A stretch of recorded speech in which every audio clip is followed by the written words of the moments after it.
Good evening, everybody, and like Victoria, I'm very happy to see this large crowd here tonight. So as she said, my name is Andrew McDowell. I am the author of the young adult fantasy novel Mystical Greenwood, and I've also written and published poetry and creative nonfiction. So I've been coming to the Annapolis MWA for quite a few years now, and this is my first time talking here. So I thought I would talk about a subject that's I'm very passionate about. So, in the play Romeo and Juliet, the title heroine famously asks, "What's in a name?" And the simple answer is, a lot, especially if you're a writer. When I first started writing what would eventually become Mystical Greenwood, none of the characters, or the settings, or things in my story had the names that they do now. So they got changed and moved around a lot during the editing process, sometimes more than once. But often I noticed my beta readers would have trouble accepting the new names when they came. Some even kept referring to the characters by their old names. And this demonstrated to me that names are important because they have power. They stick in the minds of readers, because names are a crucial component of identity.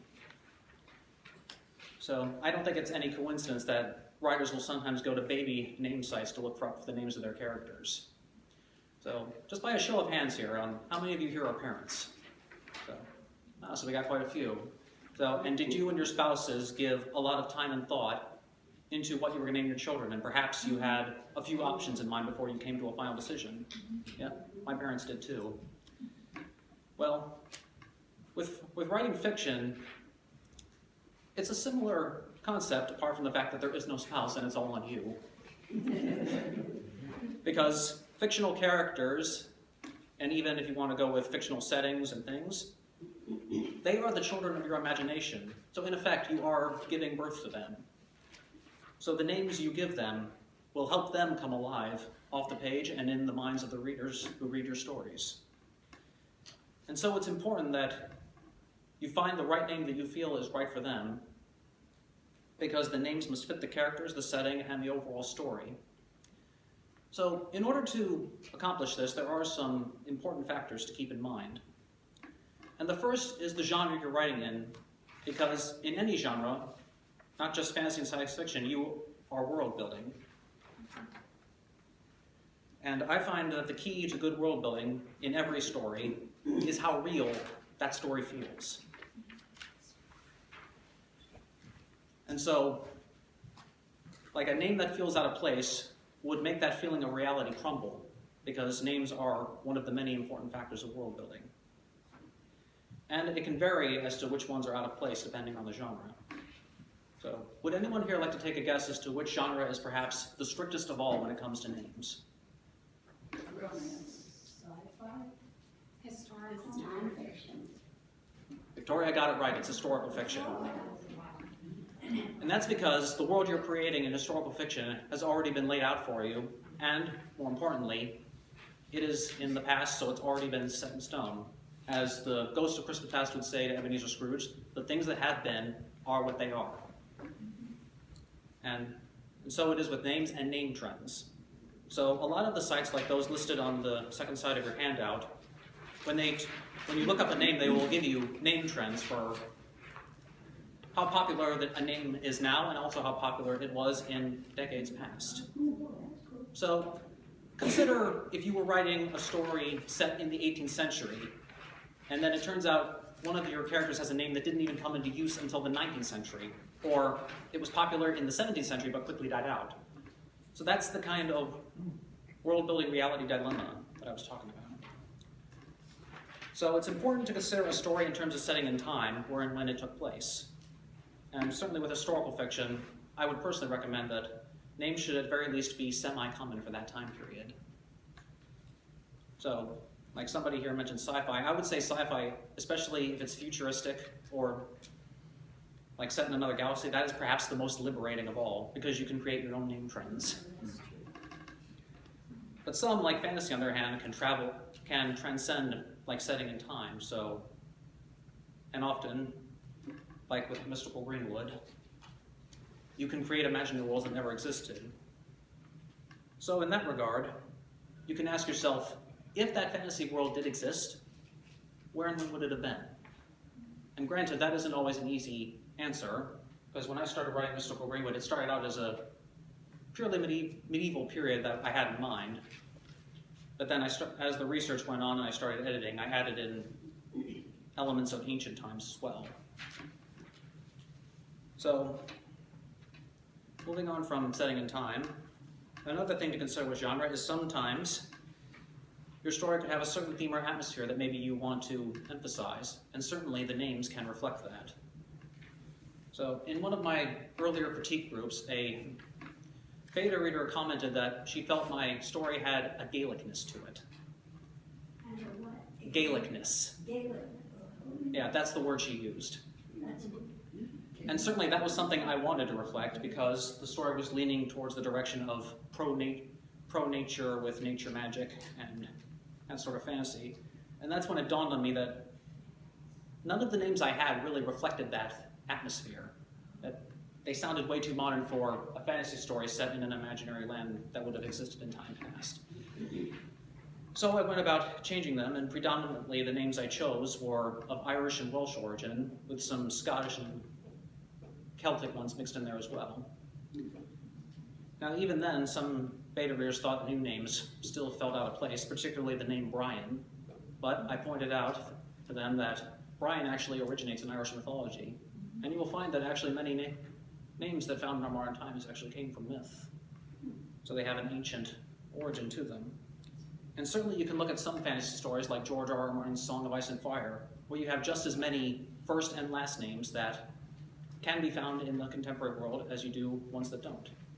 So it's really then up to you as the writer to be the judge and decide if a name fits or doesn't fit in your story. Now, sometimes having a few exceptions is still okay, and you won't shatter that reality at all. So, again, it depends on you deciding if it still fits, and that's an important thing to do as well. So, like, if it's historical, like if it isn't semi-common, if it was something rare, sometimes there are figures you can find with that sort of name, and one of the best ways I find you can do that is actually just to do a Wikipedia search. Simply you would type in the name, or sometimes you have to put in parentheses afterwards given name or surname, and I find you can get like lists of people with that name, when they were born, when they died, and also perhaps where they're from. And if you can find someone from that time period in that place, and there you go with there you have your exception. So the name was at least known. So now moving on from genre, we're going to come to character profiling. So how many people here create profiles for their characters? Like perhaps you do really lengthy ones, or you just list a few important bullets. So yeah, it's all different for everyone, but certainly factors that come up in this phase of character profiling can and should have and bear weight as to what you choose to name your characters. So these can be factors such as if your character has a family where they have a tradition of what they name their children. But more commonly, these would be factors such as ethnic origin or religious and social background. So say you decide you want your protagonist to be Irish American, then it would be natural to want a surname that is of Irish origin, and certainly with some ethnic and religious groups, or even social groups, some names are more popular. So, but in these cases, it's important to ask yourself, how important are they to the character and to the story? And if they're not, perhaps it's no big deal, but if you feel that is important and you want to stress that, then it's important to remember that when you choose what to name your characters. Other factors can be, say, you want to highlight a certain physical or personality trait of the character, or perhaps the opposite. Like you can look at many comic book superheroes and their alter egos. The alter ego names tend to sound very common, so they don't draw attention to themselves. Often I've noticed they tend to be 4 syllables or less. And perhaps it could be paying tribute to something about you or someone you know, like someone you love, someone you hate, or perhaps a place that was important to you. And in these cases, there are many ways you can do this. Perhaps you can look at the root origin of the name, what it means, or simply how it sounds. Like for example, I believe in the Omen films, the reason the name the Antichrist was named Damien was because the name sounds like the word demon. Yeah, or it could be an anagram if you can create a new word for that name. But in some of these cases, such as the meaning of the name or the ethnic origin, it's important to check more than one primary source because some sites can give you different answers. So by checking several of them, you can find what's consistent, and usually that gives you a better idea as to which name to choose. And I say primary source because secondary sources, which in this case I mean literature and drama, they're not always reliable. So a perfect example can be found with William Shakespeare. The play Macbeth is set in Scotland, and for the most part, the names are of Scottish origin. But Hamlet, on the other hand, is set in Denmark, and scholars have observed that virtually none of the characters in that play have Danish names. So yeah, like I said, primary sources are naming websites like these, and these are the most reliable if you're trying to find something of specific origin or specific meaning. And just as these factors can influence what you name your characters, sometimes what the names you choose can influence those factors as well when you're building your profile. So, like in Mystical Greenwood, I have a character named Phylon. The name means little wolf, and I thought, perfect, I like that name, and it's perfect for a wolf pup. So that's why I have a wolf pup in that story with that name. And the character Kira, the root origin of her name is black, which is why she has black hair. Yeah. But just because it has that meaning doesn't mean you have to use it either. So I have another character named Rory, so I believe the root origin of that name is red, but he has blonde hair, because there's another character I have that I specifically wanted to have red hair. And that relates to the next point, next section that we're going to get to, distinguishability. But last thing I want to say about profiling is sometimes having no name can be effective, because there have been cases where a protagonist is never named at all and it's been used for a specific purpose. And certainly not every minor character needs a name or even a full name. But certainly that's something you need to be the judge on, and you have to bear in mind if you can get by without a name. Like in Mystical Greenwood, the evil witches that my villain consorts with, originally only one was supposed to have a name. I wasn't planning on naming the rest. But my publisher was having trouble with that, keeping track of who they were, so at the last minute I gave them all some names. All right. So now we come to distinguishability. Because it's important whenever you're writing a story that you want your characters to be easily distinguishable, so that way you as the writer and then your readers will be able to keep track of who is who. So just as different personality traits and different physical characteristics like hair and eye color, names can also play an important part of keeping track of who is who. So it's important that they be distinguishable as well, unless of course you want them to be similar for a specific reason, like if you want to create a running gag. So like in HBO's Game of Thrones, Jaime Lannister kept calling Dickon Tarly Rickon, which was the name of one of Ned Stark's sons. So how to make names distinguishable? Well, in the book, Your Screenplay Sucks, 100 Ways to Make It Great, which by the way is an excellent book that I highly recommend for anyone who's interested in screenwriting, the author, William M. Akers, brings up some factors which I think can be applied to all forms of fiction when it comes to making names distinguishable. So the factors he brings up are first initial, letter length, and the end rhyme. So basically he is saying in his book that these factors should be varied up as much as possible in order that the names not be confused. Like in the case of first initial, he even brings up the idea of just writing out the whole alphabet and filling it in with names. Now, granted, that doesn't always work out. So like if you're writing an epic story with multiple characters, or you have more than 26, or if you're writing with you have names of a specific theme, that doesn't always work out. So there are two other factors then that I would add into his three, and both of these work well, especially if you have two characters with the same first initial. And these would be the second letter and the first syllable. So to give you an idea of how all these factors bear weight, here's an example from Lord of the Rings of two names that people have noted are really, really similar. The Dark Lord Sauron and the evil wizard Saruman.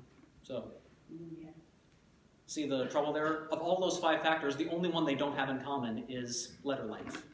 So that is something you try to want to avoid. So, I mean, if some names have a couple in common, usually that won't be too hurtful. But still, you don't want to have that many. So, other ways you can make characters distinguishable is to, sometimes you can go by nicknames. because certainly some people do, but granted, if you don't feel like you like the nickname, and certainly there are people in real life who do not go by nicknames. See, when I was a child, some people used to call me Drew, but now I always go by Andrew. So if you don't like the nickname, then just don't use it. Or some people prefer to go by their last names, and that's another case where some characters simply don't reveal their first name. Like in H.G. Wells' The Invisible Man, he's always referred to by his last name Griffin, but it's the movies that gave him his first name. And also another possibility is titles, and this is especially if you're writing a historical story with real-life figures, and anyone who's watched Tudor dramas will know that, especially with royals and nobles, they like to use the same first names over and over again. So, like with titles that they hold, like if they're the Duke of something or Earl or Countess, that and nicknames are often used in those sort of dramas to make characters distinguishable and you know who's who. And another way you can make names stand out is through alliteration. And for those of you who don't know what that is, basically alliteration is when you have the same certain letters or syllables repeated in order to create like a poetic effect. And probably the most common form of alliteration that you find in names is when first and last initials are the same letter. Like you got a lot of characters in the Harry Potter series who follow that pattern. Now, instead of choosing names, if you're going to create new names, Is that good or bad? I'm having several. The alliteration, to have them the same or not. Well, that's something you have to be the judge if you feel it's good or bad, and it is a way that you can make a name stand out. So, now sometimes, instead of choosing a name, you can create one, and many authors have done this, and some of the names that have been created have stuck and have been used over and over again. So like Walter Scott gave us the name Cedric in Ivanhoe, and Oscar Wilde gave us Dorian in The Picture of Dorian Gray. So when you're creating if you decide you're going to create names, it's important to bear the factors that we have already discussed in mind. So the story and setting, will they fit, and how many are you going to create for your characters? And also profiling, so this is a good way if you want to reference or attribute something about the character. And perhaps one of the easiest way to create new names is to create a new variant or spelling of one. In fact, George R.R. Martin did that in A Song of Ice and Fire with many characters. He would take names that already existed and he would create new spellings, and I've done that a couple of times myself in Mystical Greenwood. So the last important factor to bear in mind with names is pronunciation. Because sometimes names will have more than one pronunciation, and so you can hear different people say it differently as well. So like if anyone has watched Game of Thrones, if you listen carefully, sometimes you'll hear Tyrell, sometimes Tyrell. Sometimes you'll hear Dickon or Dickin. So, and certainly some names are harder to pronounce than others. When I began looking up Irish names for Mystical Greenwood, I found many of them were definitely very hard to pronounce when you looked at how they're spelled. Yes. Which is why, in many cases, I would go with the simplest spelling I could find, even if that was the anglicized spelling, because I knew that was easier for readers. So, as with name origin and meaning, it is a good idea to check more than one website for a pronunciation of a name, and certainly you'll hear different ones there as well. And it's always important to clarify the pronunciation that you want, because if you don't, perhaps the one you didn't want will become the one that is used by everybody. So J.K. Rowling originally intended for the T in Voldemort to be silent. But it was not silent in the movies, and now it's always heard. Or even the pen name Dr. Seuss, it was originally supposed to be pronounced Dr. Seuss. And people kept saying Seuss, he kept trying to correct them, but eventually they beat him, so he gave up. So there are two ways you can verify the spelling that you want, or clarify my mistake. And which one you use depends on how many you find. So if you have several names that you think are going to be hard for the reader to say, then I would recommend adding at the end of your manuscript, or in the beginning, whichever you prefer, a pronunciation guide, and that's what I did with Mystical Greenwood. But if you only have a few names that you think are going to cause that kind of trouble, or if you're like writing for the stage and screen, where it would be really hard to have a pronunciation guide, then what you can do is incorporate the pronunciation into the text or dialogue. And give you an example, like say when two characters introduce one another. That's a great place where you can introduce the pronunciation, where somebody says it wrong and they have to be pronounced, where they have to be corrected, or they hear it correctly and then they pronounce it afterwards. But at the end of all this, the important thing to remember is, in the end, choose the names that you want. A name can fit all of these factors, and if it is in your heart you still don't feel it's the right one, then don't use it. Because you're the writer, yes, it is your story, but always remember, as I said, the characters, the settings, these are the children of your mind, so yes, so it's important that you make sure you choose the right name that you want for them. All right, so now we'll open it up to Q&A. So does anybody have any questions? Yes? I have a character, my main character, which is a child, and I wrote, the first chapter actually started out as a class assignment, and I just pulled the name Alma out of the air, but she's a contemporary character, and it's not a name I like, but I've used it through the whole thing, and now I think it would be hard to change, but I kind of wonder if I should change. It means soul. Huh? It means soul. Well, I think it does. well, I can tell you, I was apprehensive about letting my protagonist have a different name in Mr. Greenwood, and certainly I had trouble letting that go because I had used it from the beginning. But for me, ultimately, I felt it was not going to fit in the new atmosphere that I wanted to create. So I just felt that it was right to change it. Yeah. So, and yeah, I can understand it's hard to get low, and that's another example of how powerful names can be, because they can have that effect on writers as well as readers.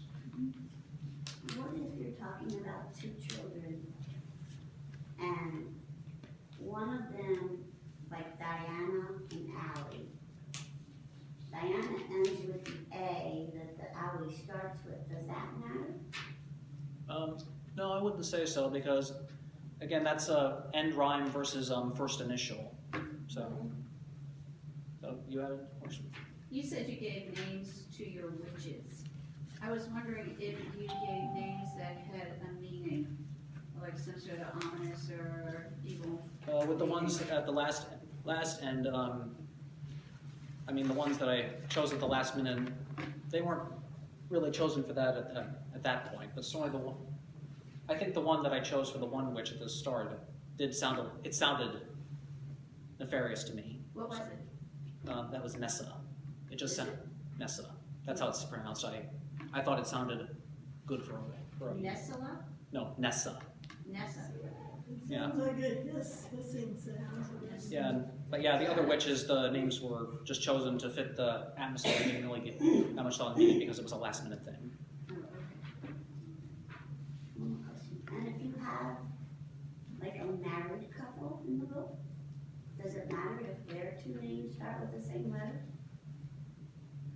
Their first name, Like Jenny and Jack? I mean, if it's possible to change the first initial, it might be a good idea, but if you can vary up the other factors like the end rhyme and like how long they are, it could. I think it would still be good to. You could still make it easy for people to tell who's who. It's just you don't want to keep doing that like with every character. I just finished a book, and the husband and wife's names were Leslie and Wesley, and it was impossible for me to Les and Wes to determine who was talking. Yeah, because of the end rhyme and syllables, and certainly, I think the author of that book I mentioned would have argued against that. But really, that's another case of where it's the author's decision, but certainly. Could you tell us the name you had originally for your character and the one that you changed it to? My protagonist? Yeah. Originally, I was going to call him Dunstan, but now he's called Dermot. Say it a little louder. Originally, I was going to call my protagonist Dunstan. Dunstan? Dunstan. Dunstan. Oh, okay. Now he's Dermot. Why did you change it? They're much more Gaelic. Precisely, and Dunstan is an old English name. Certainly it's good for like a medieval story, but I wanted to strengthen that, Yeah. and it's just I felt Dunstan wouldn't fit in that name world anymore. Yes? I'm always afraid that if I give a character a name and it has a meaning that conflicts with personality, the reader might get a false, guess at what the character might be like. Is there a way to, avert this, and make it seem like the personality does not match the meaning as much? I mean, well, if the meaning doesn't really bear weight on the character's personality, I don't think you really have to worry, because in many cases, that will be emphasized by the author if they feel the meaning is important. But like if the root origin isn't something you want to bear in mind with your character, you don't have to. And certainly by bearing the opposite, that could be actually be used to a good effect, especially if you want to give them like a false understanding. So again, going back to the example of comic book superheroes, like most but not all have very simple sounding names that they don't draw attention to themselves, but there are exceptions. Some, like I know some villains will have names that don't sound very common, like Hunter Zolman or Ewan Thawne.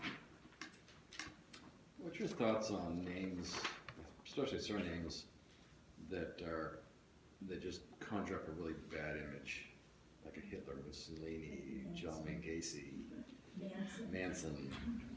Well, I'm writing right now, and I actually use the surname Hitler in this family, and because it's so strong, when I read it, it just jumps off the page at you, but also offends a lot of people.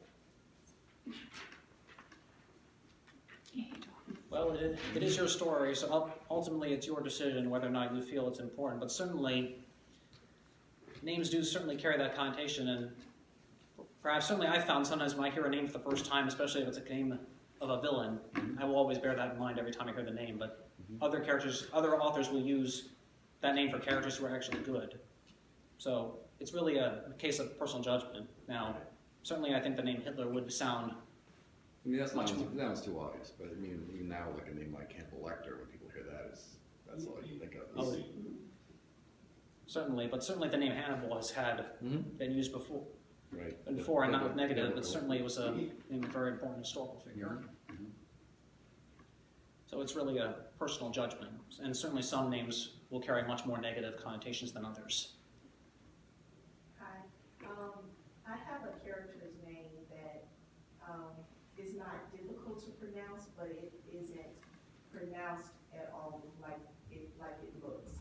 And I like the way that you suggested I could introduce the pronunciation in text, but the way that it's spelled, I like to keep the spelling because it has significance for how the character was named. Is there a suggestion you have for how I can explain that? Well, certainly, if you're introducing it, like say when characters are talking to one another, so certainly, like hearing the right pronunciation, the character could explain, like perhaps either it to that person, or if it's like first person, you could incorporate it into the text basically with I narrative, saying why that is significant. Yeah, and I like how that works for introducing the pronunciation, but to explain, so the character's name is Keela, but it's spelled K-E-L-E, which nobody jumps to that conclusion, but it's like the character is born like my childhood alter ego, and it's the first letters of my middle name.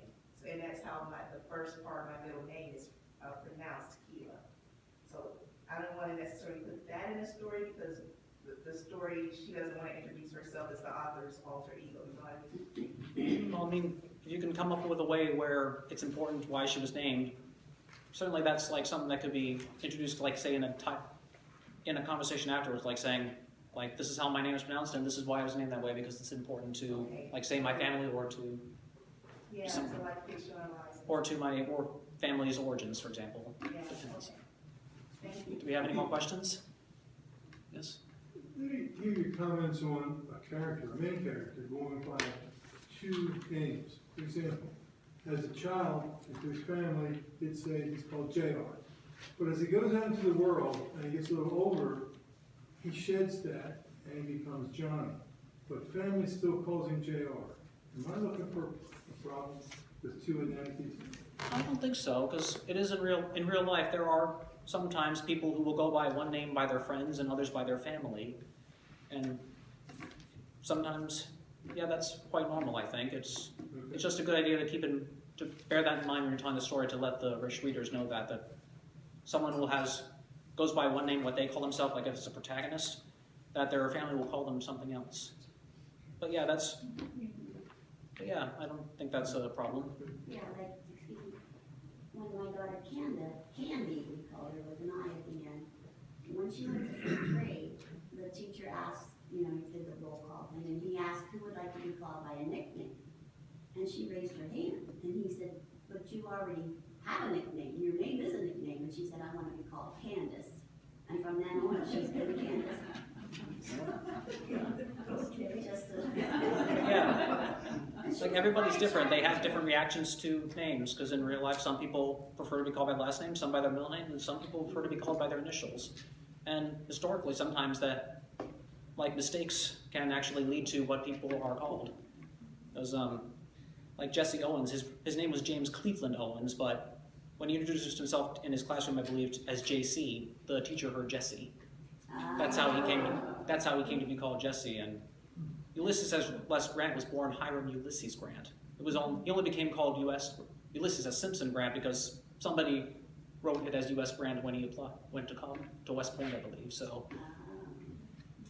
I remember hearing years ago that one of the strong points about the Harry Potter series was that all of the names are easily decodable. Like, they don't play any tricks. They're written the way they will sound out. Phonetic, Written phonetically. And that was, made it easier for the young adult reader particularly to not have to struggle to read it aloud. Has anyone else heard that? I can't say I have, but I can understand why some people would feel that way. And certainly, yes, some names are easier to pronounce than others, but you're the writer, it's your story, so it's up to you to decide if that's what you want to go with, because, while certainly some names that I went with, I tried to go with the easiest spelling, some perhaps are a little bit harder. But then, that was my choice, and I wanted to reflect. And that was her choice to do it, so they're easily decodable. Yeah, and you can find sometimes you can play around with certain names, and you can, like with anagrams, you can get interesting. Yeah, and sometimes you can get even a different name. So like if you take the name Jason, switch the vowels, you'll get Jonas. Or take Adrian, swap the first 2 letters, you get Darian. So That's how my husband's doing. yeah. And in another book I didn't mention here called The Secret Universe of Names by Roy Feinstein, he also offered, I think in his author introduction, some other interesting anagrams.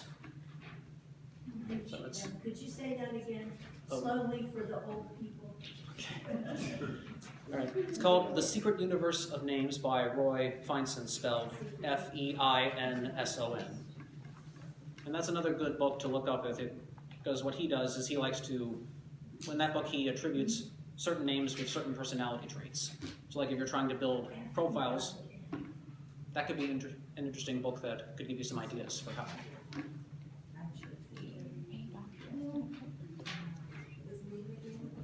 Oh, the author's name? Roy Feinson, Feinson.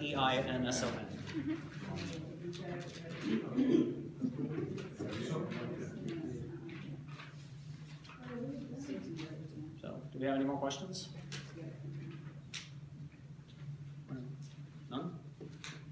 This has been so I helpful. appreciate what you said. It was eye-opening. Yeah. You put a lot of thought into this, thank you. Yes. Yeah. Well, I had talked about a lot of these different things in some of my old blog posts over the years, so I brought them all together for this. Yeah, I hadn't even thought of any of this. Yeah.